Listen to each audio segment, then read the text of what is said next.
Las Vegas is experiencing its worst tourism collapse since the 2008 financial crisis. Visitor numbers are down 8%. Hotel rates have crashed. Casinos are half empty. And this time, it's not a temporary blip. It's a warning sign about what's happening to American consumers. By the end of this video, you'll understand why this slump is different from past downturns and what it reveals about American spending habits. But first, let me show you just how bad things have gotten on the Strip. 1. The numbers don't lie. Let's start with the data, because it paints a picture that's impossible to ignore. Las Vegas visitor numbers dropped 11.3% in June 2025 compared to June 2024. Convention attendance fell by the same margin. Total plane arrivals were down 6.3%. And when you annualize the numbers through June, Las Vegas is on track to see 7.3% fewer visitors in 2025 than in 2024. That's 3 million fewer people walking through the city. This is the worst year-over-year decline since they started collecting data in 1970, excluding the pandemic. Even in 2008, during the depths of the Great Recession, it only saw a 4.4% drop. In 2009, it was 3.0%.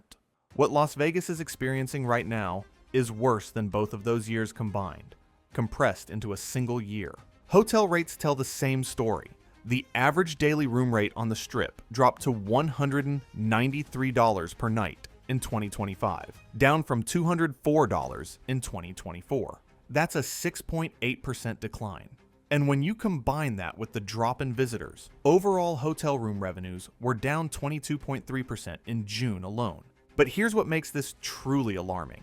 Gaming revenues are actually up slightly, rising 0.9% on the Strip. So casinos aren't losing money from gambling. What they're losing is everything else: room bookings, restaurant reservations, show tickets, and shopping. The spending that makes Las Vegas more than just a casino floor.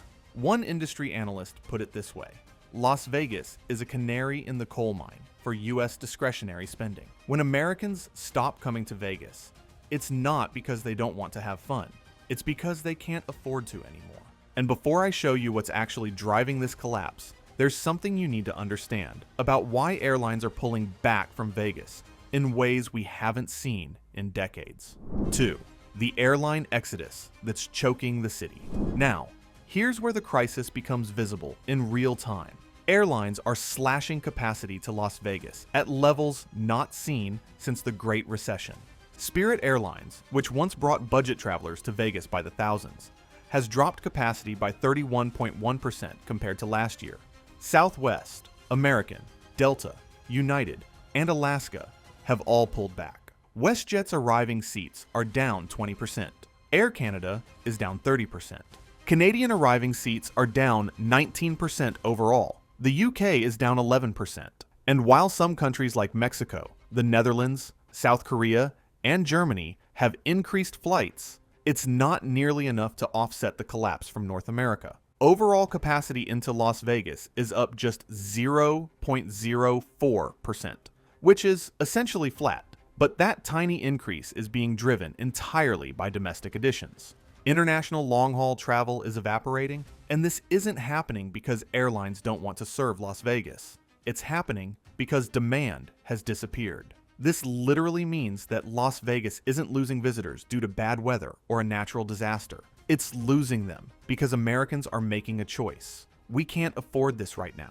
And if you look at the historical data, there's only been one other time when Las Vegas saw declines this steep outside of a pandemic: 2008 and 2009, during the Great Recession. Back then, the city lost visitors 2 years in a row. This time, they're experiencing the full impact of 2 years of recession compressed into one. But wait until you hear what's actually keeping people away. Because it's not just about affordability. It's about what Americans experience when they do show up. If you're interested in what's really happening in Las Vegas, hit that subscribe button. Because what I'm about to show you next explains why even people who can afford Vegas are choosing to stay home. And it has everything to do with how expensive the experience has become. 3. The price crisis that's driving tourists away. Let's talk about what it actually costs to visit Las Vegas in 2025, because this is where the crisis becomes personal. A couple from Cleveland who've been visiting Vegas for 25 years recently told reporters, "The food is expensive, hotels are expensive. There's great stuff to do here. I just don't want to have to pay $400 for every meal. There used to be bargains and going to buffets, but it seems like those are all disappearing."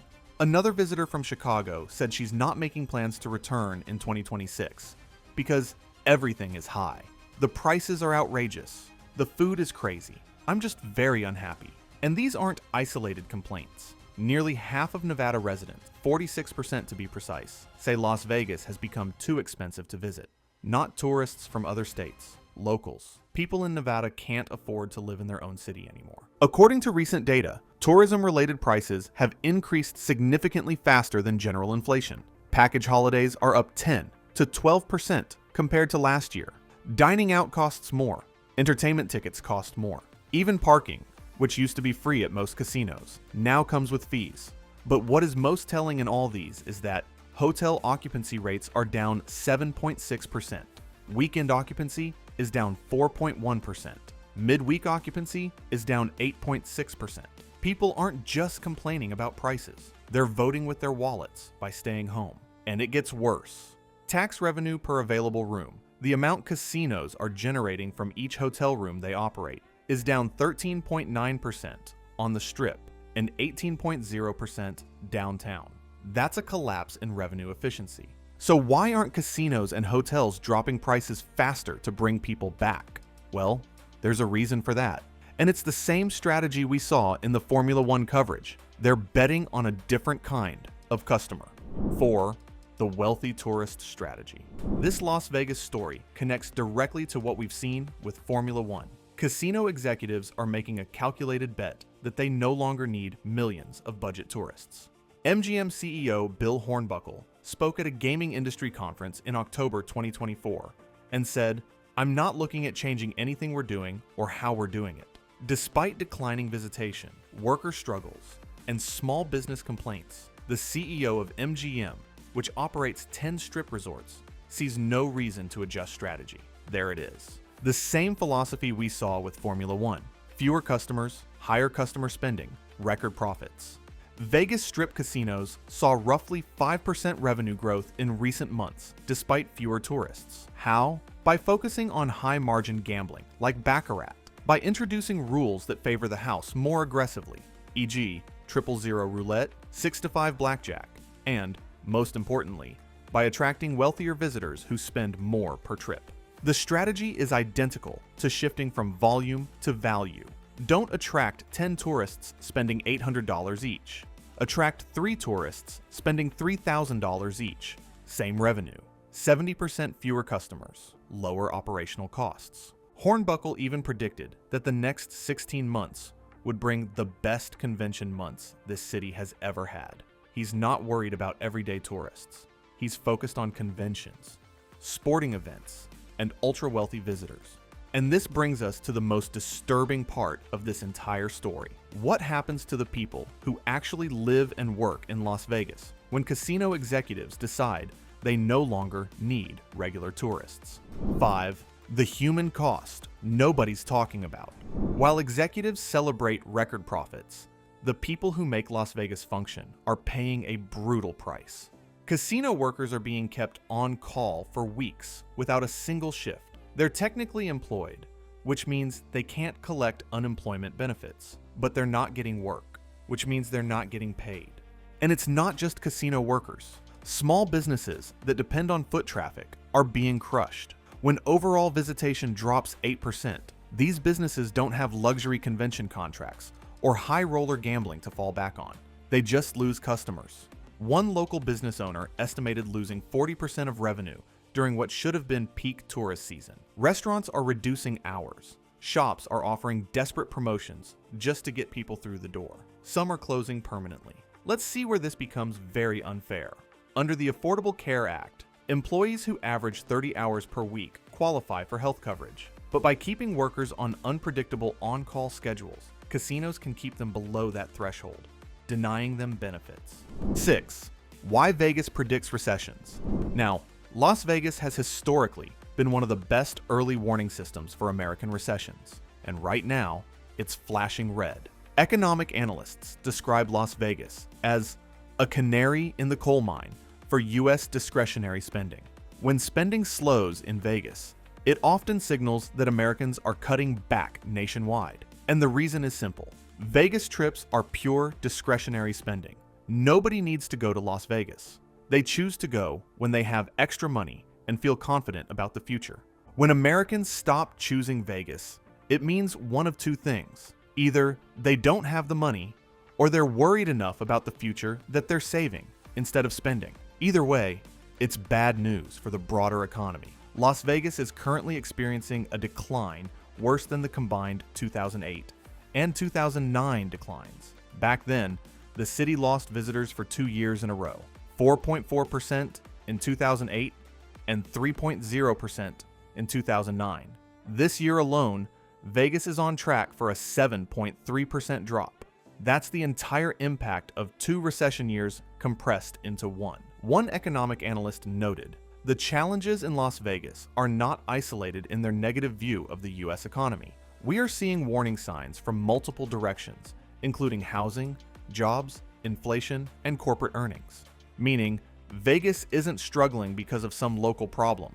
It's struggling because American consumers are running out of cash. And the numbers back this up. Rising costs for housing, food, and essentials are squeezing household budgets. 7. Is this real or just media hype? On one side, you have headlines screaming, "Vegas is dead," and analysts warning about recession signals. On the other side, you have casino executives showing record profits and arguing that everything is fine. So which is it? The truth is more nuanced. Ken Adams, writing for CDC Gaming Reports, pointed out that while visitation is down in 2025, it's still below record highs. Nevada is actually headed for another record year in gaming revenue. The city is still on a long growth streak that began when the pandemic ended. And there's some truth to that. Downtown Las Vegas casinos, which attract a mix of tourists and locals, are actually up 1% in gaming revenue through July. Red Rock Resorts, which operates locals casinos, posted its highest 3-month revenue period in the company's 49-year history. So the Strip is struggling, but not all of Las Vegas is dying. The crisis is concentrated in the tourist-dependent, expensive resort corridor that markets itself to out-of-state and international visitors. But, and this is critical, that doesn't mean the crisis isn't real. Because even if gaming revenues are up, that's only one piece of the puzzle. Hotel revenues are down 22.3%. Restaurant traffic is down, show attendance is down, retail is down, workers are losing shifts, small businesses are closing. The casinos might be profitable, but the broader Las Vegas ecosystem is suffering. And that matters because thousands of jobs and businesses depend on that ecosystem. So the real question isn't, is Vegas dying? It's, who is Vegas dying for? And the answer is clear. It's dying for everyday tourists, workers, small businesses, and locals who can't afford to experience their own city. But it's thriving for casino executives, wealthy convention attendees, and high rollers who prefer a less crowded strip. 8. What this means for the future. All of these clearly show that Las Vegas is at a crossroads. Executives have made a calculated bet that they can replace millions of budget tourists with hundreds of thousands of wealthy visitors and still maintain profitability. And so far, that bet is working, at least for them. But there are warning signs that this model might not be sustainable. International visitation is down significantly, especially from Canada. Spirit Airlines, which brought budget travelers to Vegas, has filed for bankruptcy. Hotel room rates are falling because demand is weak, suggesting that even with aggressive pricing, tourists aren't returning. Even Formula One, despite generating $934 million in economic impact, had to reduce ticket prices by 25 to 35% for 2025 because sales were weak in 2024. Liberty Media admitted that poor ticket sales negatively impacted financial performance. So even the ultra-luxury model has its limits. And there's a bigger economic risk. If American consumers continue to pull back on discretionary spending, conventions and business travel could slow down next.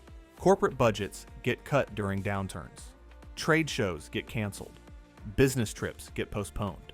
If that happens, even the wealthy tourist strategy will fail. If that happens, Will casino executives adjust their strategy before it's too late? Or will they double down on exclusivity and bet that wealthy tourists will keep coming no matter what? And what should concern everyone is that it isn't just happening in Las Vegas. It's happening across the entertainment industry, across sports, across live experiences, concerts, festivals, sporting events. Everything is becoming more expensive and more exclusive. And as long as it keeps working, corporations will continue to embrace it, regardless of who gets left behind. So here's my question for you. Should we accept that entertainment destinations like Las Vegas are becoming luxury products exclusively for the wealthy? Drop your thoughts in the comments. I want to hear from you, especially if you've visited Vegas recently, or if you're a worker or business owner affected by these changes. While you are at it, don't forget to subscribe, like, and check out the other videos where we talked about the happenings in Las Vegas. See you in the next one.